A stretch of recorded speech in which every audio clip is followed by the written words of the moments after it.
राष्ट्र की बात शुरू करते हैं। दिल्ली की जहरीली हवा और पब्लिक की परेशानी को लेकर सुप्रीम कोर्ट ने केंद्र और दिल्ली सरकार को कड़ी फटकार लगाई है और कल तक प्रदूषण नियंत्रण को लेकर किए जा रहे उपायों पर नया हलफनामा देने की बात कही है। सुनवाई के दौरान सुप्रीम कोर्ट ने कहा, प्रदूषण कम हो, हमें राजनीति से कोई लेना देना नहीं है। आम आदमी भी वही कह रहा है।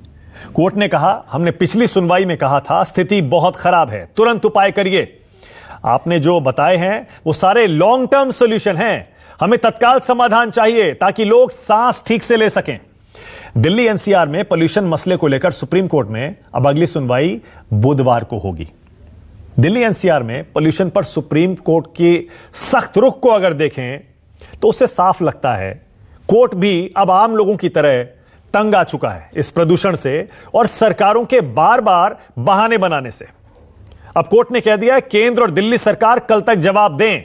केंद्र सरकार को आपात बैठक बुलाने के निर्देश दिए गए हैं। दिल्ली, पंजाब और हरियाणा सरकारों से एक साथ बैठक कर बातचीत की जाए ताकि इस प्रदूषण, ये जो स्मॉग है, ये देख रहे हैं आप, ये दिल्ली का हाल है, राजधानी का और उसके आसपास के इलाकों का, इसका हल निकले।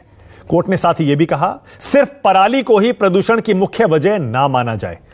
अब केंद्र सरकार ने खुद एक हलफनामा दाखिल किया, उसमें साफ लिखा है दिल्ली एनसीआर के प्रदूषण में पराली जलाने से जो धुआं फैलता है उसका योगदान सिर्फ 4% है। कोर्ट ने भी 10% के आसपास इसे बताया था। पोल्यूशन फैलाने वाली चीजों को रोकने पर कोर्ट कह रहा है फौरन विचार किया जाए, चाहे वो उद्योग हो, वाहन हो, बिजली प्लांट्स हो, इन सब पर रोक लगा देनी चाहिए। कर्मचारियों को सबको वर्क फ्रॉम होम दे देना चाहिए।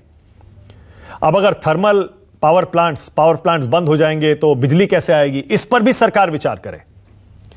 प्रदूषण के लिए ट्रांसपोर्ट, इंडस्ट्रीज और यातायात के साधन सबसे ज्यादा जिम्मेदार हैं। हमने पहले भी यह बात राष्ट्र की बात में उठाई थी, लेकिन इसका कोई समाधान फिलहाल किसी सरकार के पास नहीं है।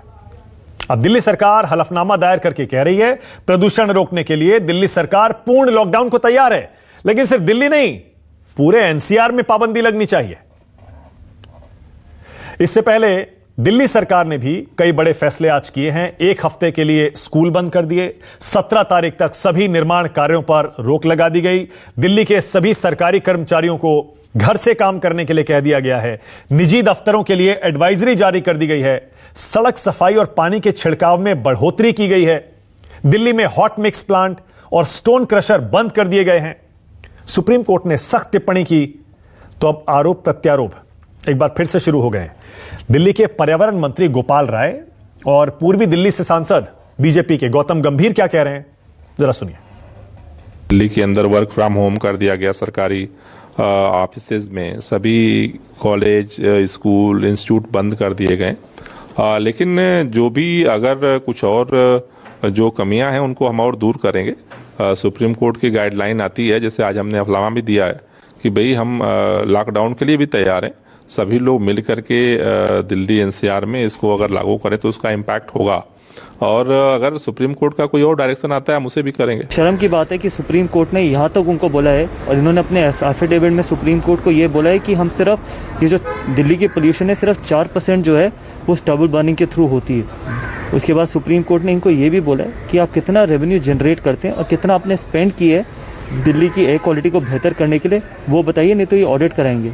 इससे खराब क्या चीज हो सकती है। सुप्रीम कोर्ट ने बोली है आगे आने वाले 4 साल बाद दिल्ली की जनता पूछेगी यही क्वेश्चन जो आज सुप्रीम कोर्ट ने पूछा। चलिए, राष्ट्र की बात में हमारा आज का सवाल क्या है, जल्दी से बता देते हैं। सवाल बड़ा सीधा है, क्या 2 दिन के लिए दिल्ली एनसीआर बंद होने वाला है और क्या यही तरीका है, यही हल है प्रदूषण की समस्या का फौरी हल? और दूसरा, प्रदूषण पर सुप्रीम फटकार कितनी असरदार? आज तक तो कोई असर हुआ नहीं। बरसों से हर साल दिल्ली और एनसीआर के आसमान में इसी तरह जहर घुल जाता है। हर बार सुप्रीम कोर्ट सरकारों को डांट पिलाता है, लेकिन होता कुछ नहीं है। अगले साल घूमकर हम वापस वहीं आकर खड़े हो जाते हैं। राष्ट्र की बात में आज मेरे साथ आम आदमी पार्टी से संजीव झा आपकी टीवी स्क्रीन पर आ गए हैं। बीजेपी से नवीन कुमार को आप देख रहे हैं। कांग्रेस की तरफ से आलोक शर्मा आ गए हैं। आशुतोष हैं, राजनीतिक विश्लेषक हैं, वरिष्ठ पत्रकार हैं। और मेरे साथ पोलाश मुखर्जी भी जुड़ गए हैं जो कि पर्यावरणविद हैं और ज्यादा हमें बता पाएंगे आखिर ये इतना कंफ्यूजन क्यों रहता है कि प्रदूषण का असल में जिम्मेदार कौन है? क्या पराली है, वाहन है, उद्योग हैं, घर हैं, क्या है? आज तक बताइए, 21वीं सदी में हर साल इसी तरह हम जहर में सांस लेते हैं हर साल, और आज तक कोई एक सटीक तरीका नहीं है हमारे पास यह पता लगाने का कि दिल्ली एनसीआर में जो प्रदूषण हो रहा है उसमें योगदान किसका कितना है। आज भी इसी बात पर गोल गोल बहस होती रहती है। कभी किसान की पराली कहते हैं 35-40% है, फिर कहते हैं 10% है, कोई कहता है 4% है, कोई कहता है वाहन 50% है, कोई कहता नहीं वाहन 20% है, 30% है। सोचिए जरा, हमें यही नहीं पता पोल्यूशन कहां से आ रहा है, समाधान क्या निकालेंगे। संजीव झा, आपसे शुरू कर रहा हूं। संजीव झा, 50% वाहनों से आता है प्रदूषण, 50%, और हर साल आपकी सरकार सुप्रीम कोर्ट में खड़े होके यही बातें कहती है। पिछले साल देख लीजिए, उससे पिछले साल देख लीजिए, उससे पिछले साल देख लीजिए। क्यों ना माना जाए कि आपकी सरकार की वजह से दिल्ली एनसीआर के लोग इस जहरीले धुएं में सांस लेने को मजबूर हैं। कोर्ट ने भी आज तो कह दिया, डांट लगा दी आपको। देखिए, प्रदूषण के नियंत्रण के दो उपाय हैं। एक तो परमानेंट उपाय, और दूसरा जब ये जाड़े का मौसम आता है, ठंड में जब प्रदूषण बढ़ता है, उसके क्या उपाय हो सकते हैं। आप जानते होंगे कि दिल्ली में दिल्ली सरकार 24 घंटे बिजली दे करके जितने भी आपके जनरेटर से पॉल्यूशन हो रहा है उसको रोकने की कोशिश की। हमने थर्मल पावर प्लांट सारे शिफ्ट करके हमने पीएनजी पर फ्यूल पे उसको लाया। हमने बसों की संख्या 5000 से बढ़ाकर 7000 किया, और 2000 बसेस और भी 5-6 महीने में आ जाएंगे। हमने इलेक्ट्रिक व्हीकल पॉलिसी के जरिए हमने इलेक्ट्रिक व्हीकल्स को दिल्ली में प्रमोट कर रहे हैं, जो इलेक्ट्रिक व्हीकल्स इसको सब्सिडी दे रहे हैं। तो ये सारे काम जो थे वो परमानेंट सोल्यूशन थे। स्टेबल बर्निंग को लेकर के भी हमने दिल्ली में बायो डिकम्पोजर के जरिए हमने उसको पराली गलाने की व्यवस्था की शुरुआत करी। हमने पड़ोसी राज्यों को और केंद्र सरकार को लिखा भी कारगर उपाय है, ना केवल पराली जलाने को लेकर, बल्कि इससे खेत की उर्वरा शक्ति भी बढ़ती है। आंकड़े ये कहते हैं कि 44% नाइट्रोजन और उसके कार्बन की बढ़ोतरी खेत में होती है, तो ये किसान के लिए भी ठीक है। फिर उसके बाद जितने भी टेम्पररी प्लांट, चाहे अभी हमने ग्रीन ऐप के जरिए हम लोग जितने भी हॉट स्पॉट हैं उसकी मॉनिटरिंग कर रहे हैं। साथ साथ हमने, अगर आपने इतना कुछ कर दिया संजीव, तो आज भी AQI 350-400 पे क्यों है? और क्यों 10-12-15 दिन हो चुके हैं, पोल्यूशन में कोई कमी नहीं आई है पिछले साल से, बल्कि ज्यादा ही है इस बार भी जहर। इस बार तो ज्यादा लंबा स्पेल है, सबसे लंबा स्पेल है। कोर्ट ने भी कह दिया, कोर्ट में MCD के बहाने बनाने लगते हैं आप। नहीं, देखिए, नहीं, हम कोई बहाने नहीं बना रहे हैं, लेकिन क्या क्या और किया जाए जिससे बेहतर हो सकता है। पर हुआ नहीं ना बेहतर संजीव, मैं इसीलिए सवाल पूछ रहा हूं। दिल्ली का पॉल्यूशन केवल दिल्ली का नहीं है, दिल्ली एनसीआर का है। हमने जितने स्टेप लिए, क्या कोई नेबरिंग स्टेट ये कह सकता है कि 24 घंटे बिजली देकर 70-80% दिल्ली से आ रहा है संजीव? क्या वो कह अब तो सब ये मान रहे हैं संजीव, एक सेकंड, अब तो सब ये मान रहे हैं 70-80% दिल्ली के अंदर से ही आ रहा है। उसको रोकने के लिए, कम करने के लिए आप ये कदम तो गिना रहे हैं, लेकिन हुआ कुछ नहीं। पिछली सुनवाई में केंद्र सरकार के सॉलिसिटर जनरल ने कहा था कि पराली का योगदान 25 से 30% है, और आज अगर डांट पड़ गई तो कह रहे हैं कि 10% है। अगर उससे बेसिस पूछे इसका बेसिस क्या है तो बेसिस नहीं बता पाएंगे। लेकिन मैं मानता हूं कि यह राजनीतिक आरोप प्रत्यारोप का समय नहीं है। सबको मिलकर के कुछ एक चीज बताइए। नहीं, एक सेकंड, 1 सेकंड संजीव, एक सेकंड। मैं और एक दिल्ली एनसीआर का आम आदमी इससे तंग आ चुका है कि हमें मिलकर समाधान ढूंढना है। क्या समाधान ढूंढना है? आज तक ढूंढा क्या? हम सब इस जहरीली हवा में सांस ले रहे हैं, सब मजबूर है, तंग आ चुके हैं, कोर्ट भी तंग आ चुका है। प्लीज ये मत कहिए हम सबको मिलकर समाधान ढूंढना है। नहीं ढूंढा आपने, आप सब नाकाम हो गए हैं।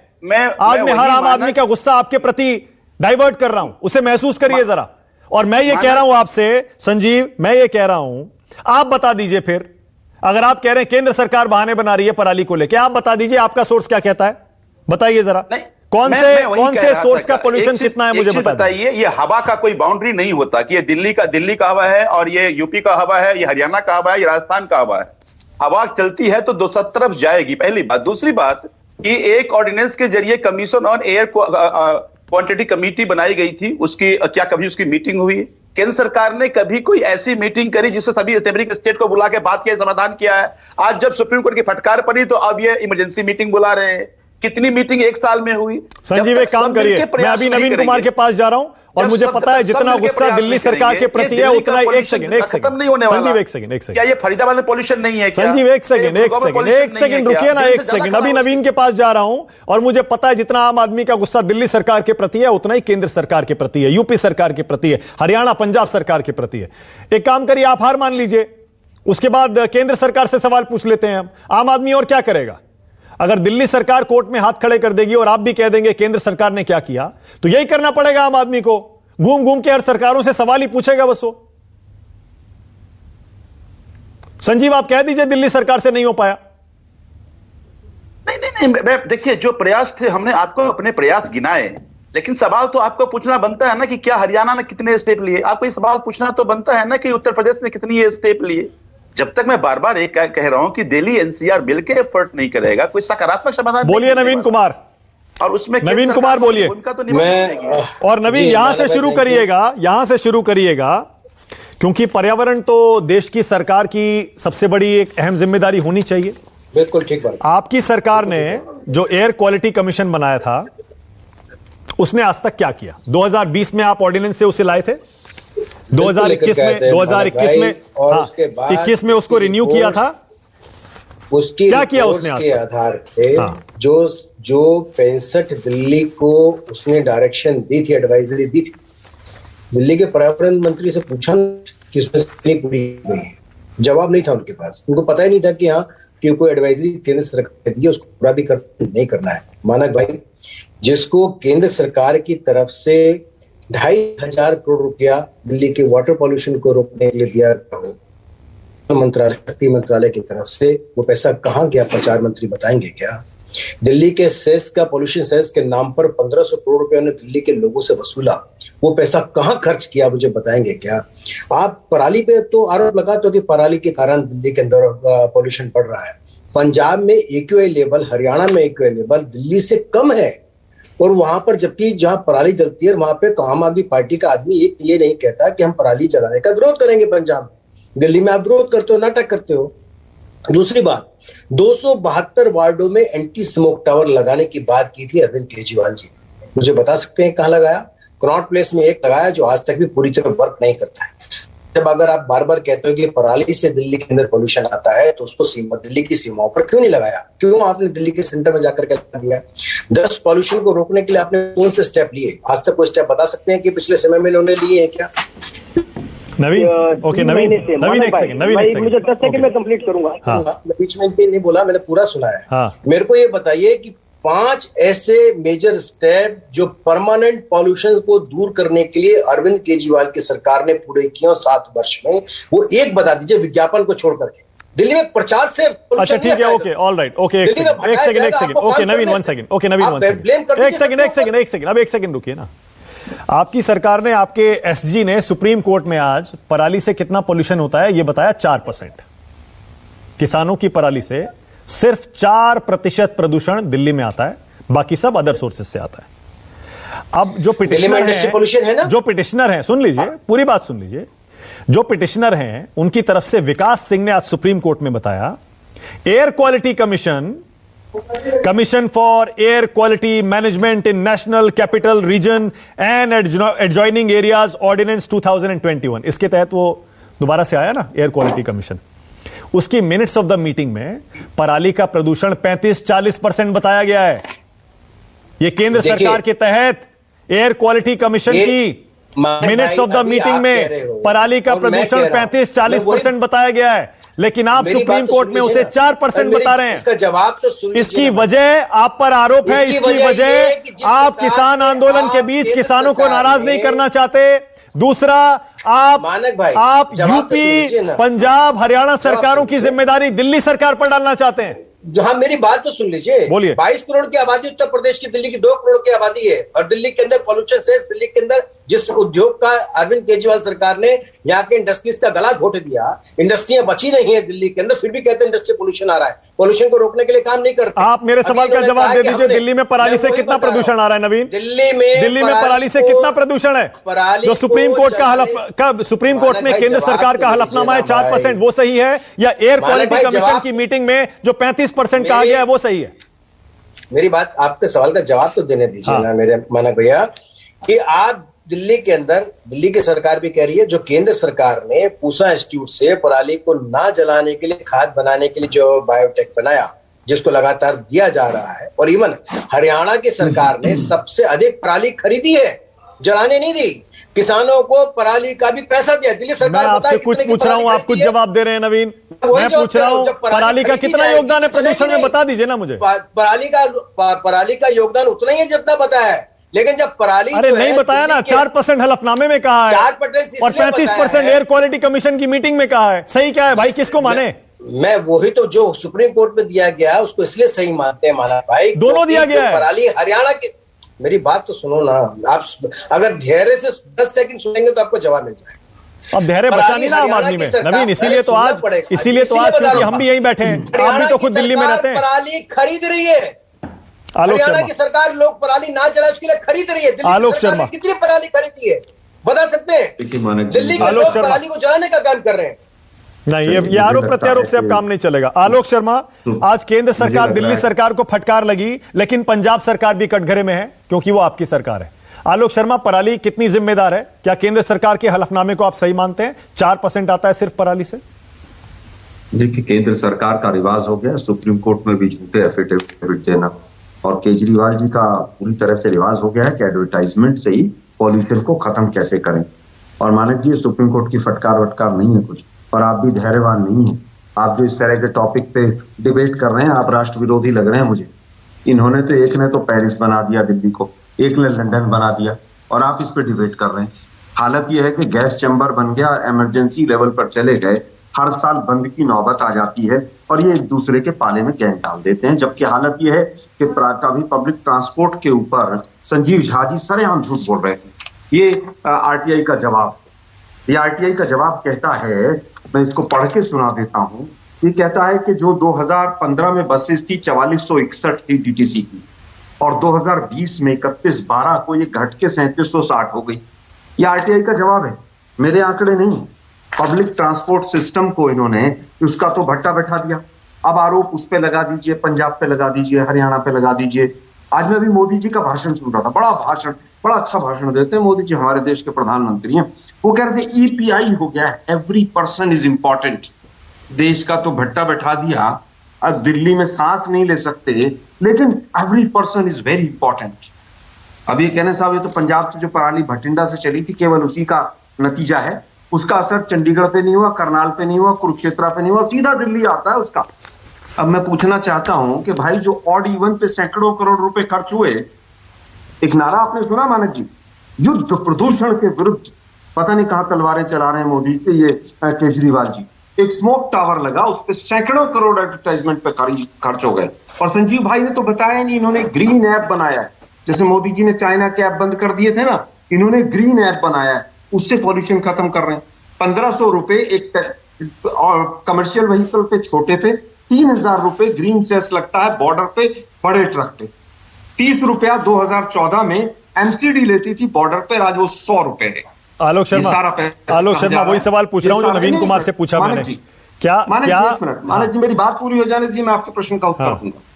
मानक जी, जो इतना पैसा है 1500 रुपए और 3000 की पर्चियां कटती हैं बॉर्डर पर, ये सारा का सारा कहां जा रहा है? ये जा रहा है पंजाब में चुनाव लड़ते हैं, ये गोवा में चुनाव लड़ रहे हैं, और दिल्ली का इन्होंने गला घोट दिया है। 5 साल पहले एक एफिडेविट आम आदमी पार्टी ने सुप्रीम कोर्ट में दिया था कि 2 साल के अंदर हम ट्रैफिक मैनेजमेंट का पूरा हल निकाल देंगे। क्या हुआ उसके बाद? कुछ नहीं हुआ। आज हालत यह है कि ना कॉर्पोरेशन की और दिल्ली गवर्नमेंट की, ना राज्यों की आपस की कोई कोऑर्डिनेशन कमेटी नहीं है। लेकिन मोदी जी भाषण दे रहे हैं, every person is very important, every person is very important. झूठे एफिडेविट देते हैं आप। आलोक शर्मा, मैं ये कह रहा हूं जो केंद्र सरकार कर रही है वही तो आप भी कर रहे हैं। क्या किसान आंदोलन की वजह से और जो यूपी पंजाब में चुनाव आ रहे हैं उसकी वजह से ऐसा तो नहीं कि जानबूझकर पराली के प्रदूषण को कम करके बताया जा रहा है? देखिए, प्रदूषण कम किसने बताया, ज्यादा किसने बताया?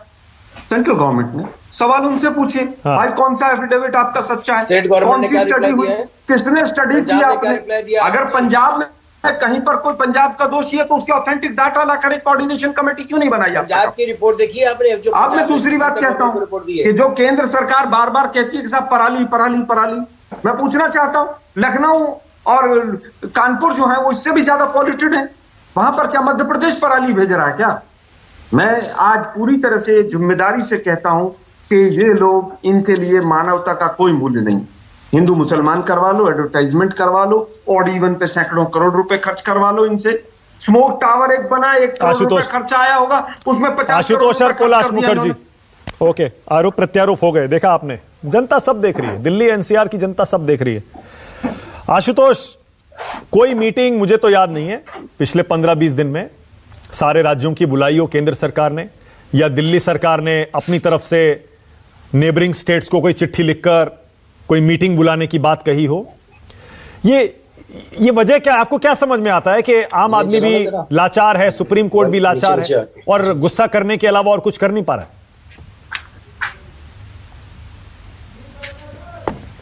आशुतोष, आपका म्यूट है, शायद उसे अनम्यूट कर लीजिए। मानक उसका सबसे बड़ा कारण यह है क्योंकि पर्यावरण के आधार पे कोई राजनीतिक मुद्दा नहीं है और इसके नाम पे कोई वोट नहीं पड़ता है। अगर ये वोट बैंक होता तो हमारे ख्याल से सारी सरकारें इसमें काम करने की कोशिश करती और कुछ ना कुछ हल होता। और मेरा अपना मानना है कि सिर्फ दिल्ली को हम क्यों सिर्फ अंडरलाइन कर रहे हैं, सुप्रीम कोर्ट में मामला चला, जाहिर सी बात दिल्ली पर सवाल खड़ा होता है। लेकिन अगर आप 2 डेटा खैर मैं आपके पास देना चाहता हूं, दुनिया के 10 सबसे पोल्यूटेड शहरों में दिल्ली नंबर 1 है, लेकिन 4थे नंबर पर कलकत्ता है और 6ठे नंबर पर मुंबई है। और अभी पिछले हफ्ते की रिपोर्ट है जो टाइम्स ऑफ इंडिया में छपी हुई थी, उस रिपोर्ट के हिसाब से हिंदुस्तान के 5 सबसे पोल्यूटेड शहरों में दिल्ली फिर नंबर 1 पे है, लेकिन दूसरे नंबर पर मेरठ है, तीसरे नंबर पर भटिंडा है, चौथे नंबर पर बुलंदशहर और 5वें नंबर पर गाजियाबाद है। यानी दिल्ली के अंदर आम आदमी पार्टी की सरकार है, मेरठ, बुलंदशहर और गाजियाबाद में यूपी बीजेपी की सरकार है और भटिंडा में कांग्रेस पार्टी की सरकार है। यहां तीनों पार्टियों के नुमाइंदे बैठे हुए हैं। और देश के प्रधानमंत्री ने ग्लासगो में जाके जो बहुत बड़ी बात की थी कि 2070 में सब कुछ ठीक हो जाएगा। अब सवाल यह उठता है कि कलकत्ता का भी वही हाल है, मुंबई का भी वही हाल है, मेरठ का भी वही हाल है, भटिंडा, बुलंदशहर, गाजियाबाद और दिल्ली का भी वही हाल है।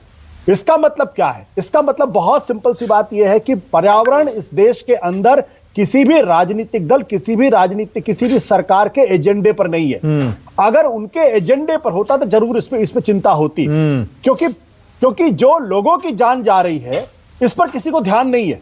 इसीलिए आप देखिए दिवाली के अंदर पूरी कोशिश करके पटाखे फोड़े जा रहे हैं। अरे भाई, पटाखे आप मत फोड़िए, कुछ कम करके अगर दिवाली में बना ले दे तो क्या इसमें किसी को हानि होती? इन पटाखों से किसकी जान जा रही? वो हमारे बच्चों की जान जा रही, हमारे घर के बुजुर्गों की जान जा रही, लेकिन उसकी चिंता किसी को नहीं। पटाखे फूटने चाहिए। तो अगर आप पटाखे फोड़ेंगे और सरकारों को जिम्मेदार ठहराएंगे तो फिर यही सब होगा। मेरा तो साफ तौर पे कहना है कि चाहे केंद्र की सरकार हो, चाहे भारतीय जनता पार्टी की सरकार हो, चाहे आम आदमी पार्टी की सरकार हो, चाहे कांग्रेस की सरकार हो, सब इस अपराध में बराबर के साझीदार हैं और हमाम में सारे नंगे हैं। अगर इनकी प्रायोरिटी पर होता तो यह स्थिति कभी पैदा नहीं होती। बिल्कुल सही है। पोलाश, पहले सबसे तो मेरे दर्शकों को और मेरे पैनलिस्ट को भी ये बताइएगा जरा, क्योंकि आप तो एक्सपर्ट हैं इस फील्ड में, हमें क्या वाकई में पता है दिल्ली एनसीआर में कितने प्रदूषण कहां से आ रहा है, किस किस सोर्स का कितना कंट्रीब्यूशन है? हमें मालूम भी है या गोल गोल घूमते रहते हैं हम? जी देखिए, मैं इसमें एक आंकड़ा देना चाहूंगा। नेशनल क्लीन एयर प्रोग्राम है। नेशनल क्लीन एयर प्रोग्राम के तहत शहर, पूरे देश में जितने नॉन अटेनमेंट सिटी है, नॉन अटेनमेंट का मतलब है वो शहर जो अपने भारतीय सरकार द्वारा सेट किए गए एयर क्वालिटी स्टैंडर्ड्स को नहीं करते हैं, उसकी लिस्टिंग है। इन 130 लिस्टिंग में बिहार शहर है। क्या कारण है? इसका कारण यह है क्योंकि बिहार में एक ही मॉनिटरिंग स्टेशन है। तो मैं जो हाईलाइट करना चाह रहा हूं वो ये है कि हमारे पास डेटा की अवेलेबिलिटी बहुत कम है। दिल्ली में पिछले 5 से 10 साल में बहुत रिसर्च हुई है इस पे। दिल्ली के अंदर 40 से 50 मॉनिटरिंग स्टेशन है। इसीलिए हम जानते हैं कि दिल्ली वर्ल्ड के टॉप 10 पोल्यूटेड सिटीज में आता है। जिन शहरों का नाम आशुतोष जी ने लिया, भटिंडा, जालंधर, इन शहरों में धीरे धीरे मॉनिटरिंग बढ़ रही है। तो इसके बारे में भी हमारे पास इंफॉर्मेशन आ रहा है।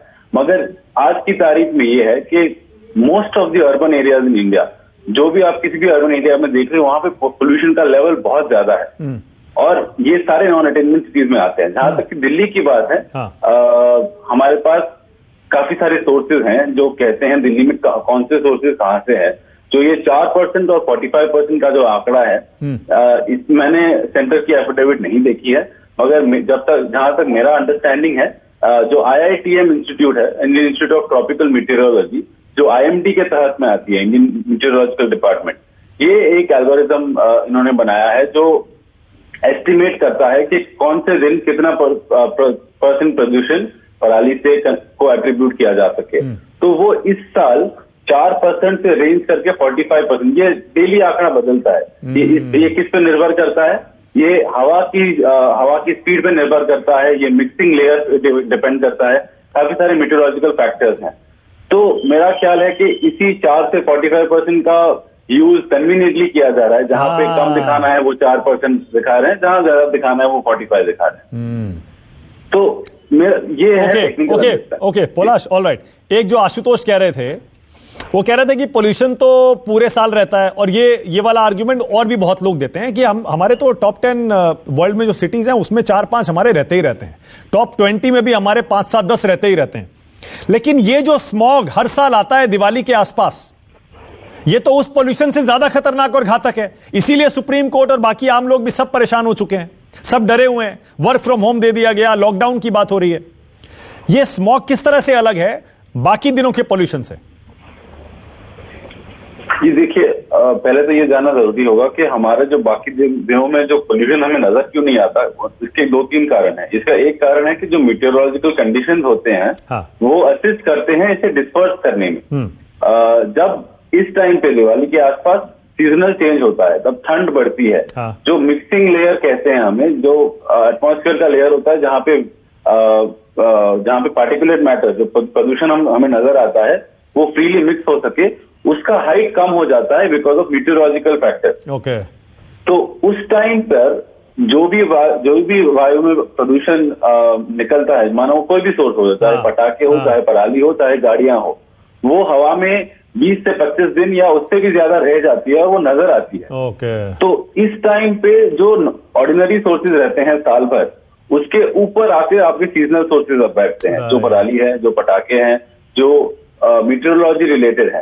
तो इस टाइम पे मान लीजिए हम लेवल्स पहुंच जाते हैं 300, 400, 500, 600 तक हम लेवल्स देखते हैं। तो 600 का 50% या 600 का 4% बहुत ज्यादा होता है। तो इस टाइम पे इसीलिए इतना ज्यादा इमरजेंसी हो जाता है।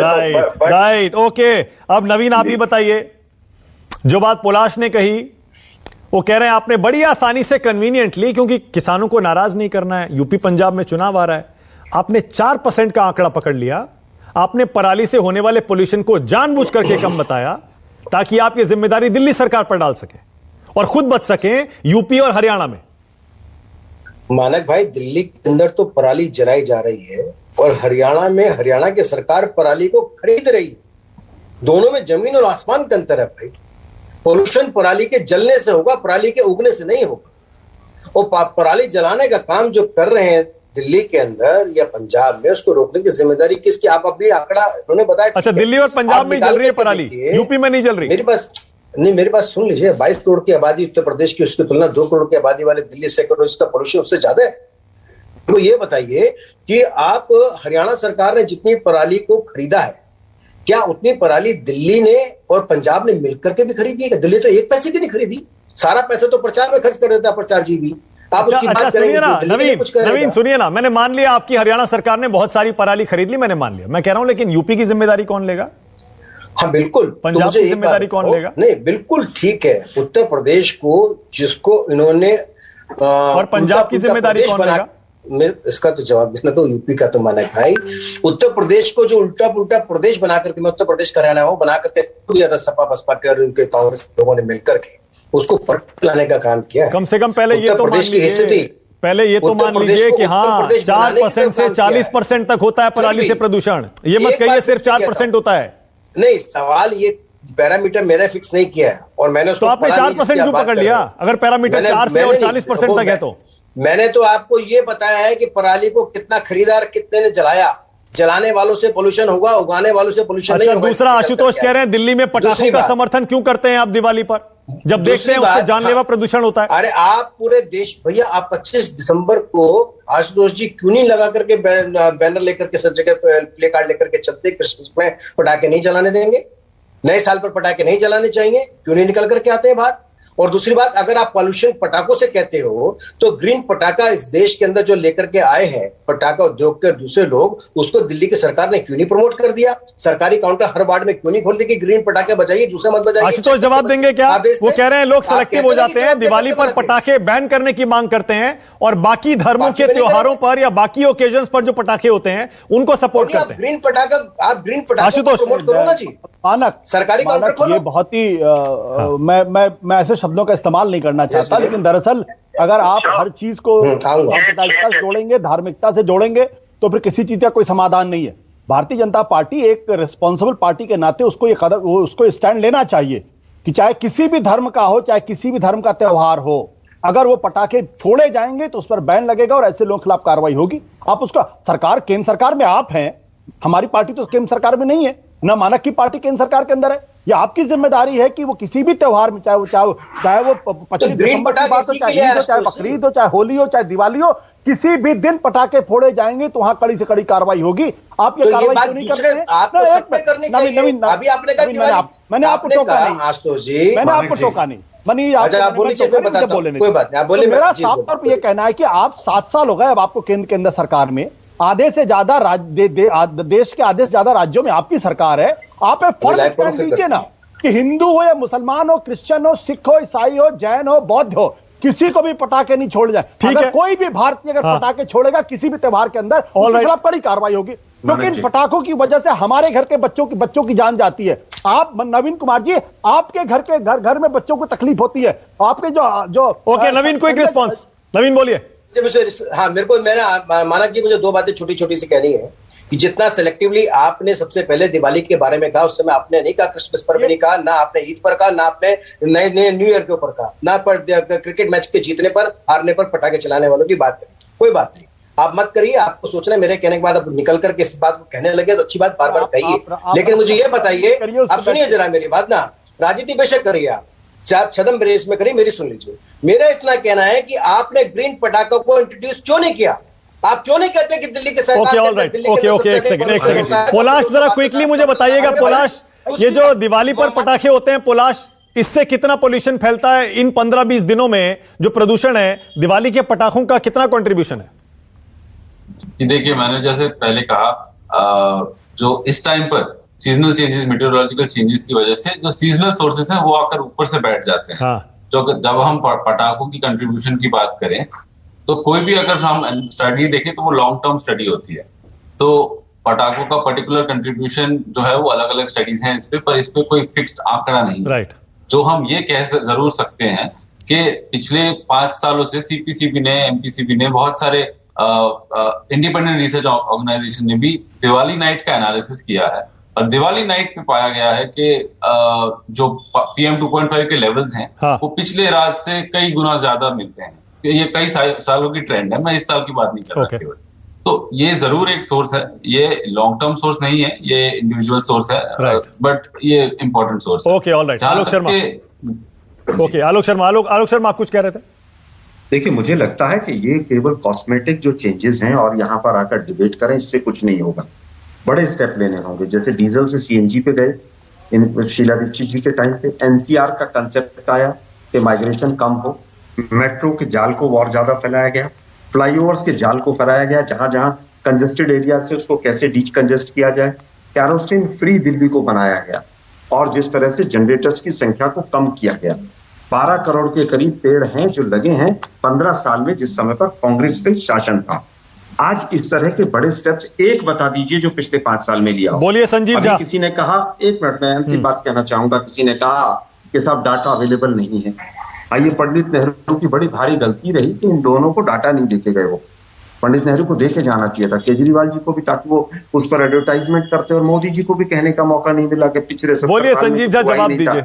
सबसे पहले तो यही बता दीजिए संजीव, पर्सन इज इंपॉर्टेंट, कि आपने भाषण दे दिया मोदी जी ने, कि आपने प्रदूषण का, पोल्यूशन का सोर्स पता लगाने के लिए आज तक क्या किया, कि कौन सा कितना कहां से? देखिए, मैंने पहले ही कुछ आपको दोनों जो परमानेंट उपाय क्या हो सकते हैं वो आपको हमने गिनाए थे कि दिल्ली में जब कांग्रेस की राज थी तो 12 घंटे बिजली होती थी, 12 घंटे जनरेटर चलते थे। आज 24 घंटे बिजली लग रही है और कहीं ना तो जनरेटर आपको मिलेगा। एक सेकंड संजीव, एक सेकंड, नहीं एक सेकंड संजीव, ये जो ऊपर से कांग्रेस को कोसते रहिए आप लोग, शर्म नहीं आती आप लोगों को? संजीव एक सेकंड, आलोक शर्मा एक सेकंड रुकिएगा, एक मिनट, बात यहां कांग्रेस बीजेपी की नहीं है। लेकिन संजीव आपने जो ये कहा ना 12 घंटे बिजली आती थी आपकी सरकार आने से पहले, माफ करिएगा ये सही नहीं है। 12 घंटे बिजली दिल्ली में आती थी आपके आने से पहले, ये हास्यास्पद है। प्लीज ऐसी बातें मत करिए। अच्छा माना 18 घंटे आती थी, 6 घंटे जनरेटर चलते थे ना। तो मैं कहता हूं कि आज दिल्ली में जनरेटर नहीं चल रहा है। हमने आपको कहा कि हमने यहां से थर्मल पावर को शिफ्ट किया और हम पीएनजी फ्यूल पे उसको ला रहे हैं। हमने आपको बताया कि हमने इलेक्ट्रिकल व्हीकल पॉलिसी के जरिए दिल्ली में हम इलेक्ट्रिक व्हीकल्स को बढ़ा रहे हैं। पराली का कितना योगदान है संजीव? पराली का कितना योगदान दे रहे हैं? नहीं, आपकी आवाज नहीं आई। पराली का कितना योगदान है? नहीं, मैं क्या, आपने नहीं कहा कि इनके पिटिशनर ही कह रहे हैं कि 35% पराली से पॉल्यूशन हो रहा है। अभी नवीन जी कह रहे थे कि इस पराली का हरियाणा में नहीं जलाया जा रहा है। मैं कल का डेटा दे दूंगा आपको कि कल की बात करें तो 5 साल के रिकॉर्ड ब्रेक हुआ है जो पराली वहां जलाया जा रहा है। तो मुझे लगता है कि ये सब लोग बिना किसी डेटा, अच्छा मान लिया 30-35% पराली का है, बाकी 60-65% में भी तो आप फेल हो गए ना, यही तो समस्या है। और आशुतोष जैसे कह रहे हैं, बिल्कुल सही कह रहे हैं, प्रदूषण जिसे इंग्लिश में पोल्यूशन कहते हैं, ये स्मॉग, ये साल में आता है कुछ दिन के लिए और फिर जैसे पलाश बता रहे थे ना, दिखता है इन दिनों में। इसीलिए इतना हल्ला मचता है, सुप्रीम कोर्ट में सुनवाई होने लगती है, पिटिशन जाते हैं, सब हलफनामा दाखिल करते हैं, सब हरकत में आते हैं, अपने अपने कदम गिनाते हैं, ऐसा लगता है कि हां कुछ हो रहा है, लेकिन होता कुछ नहीं है। यह मुद्दा ही नहीं है, चुनाव में इस पर वोट नहीं मिलते और इसीलिए बाकी के साल हम उसी हवा में जीते रहते हैं। वो दिखता नहीं ना पोल्यूशन, सांस लेते रहते हैं, महसूस भी नहीं होता। जब तक ये मुद्दा नहीं बनेगा, जब तक ये 15, 20, 25 दिन जो पोल्यूशन दिख रहा है आपको, ये पूरे साल आपके जहन में नहीं घूमेगा, तब तक कुछ नहीं होने वाला। बहुत शुक्रिया आज राष्ट्र की बात में आने के लिए। पलाश, आशुतोष, संजीव, आलोक शर्मा, नवीन कुमार, थैंक यू। छोटा सा ब्रेक ले रहा हूं, खबरें जारी है।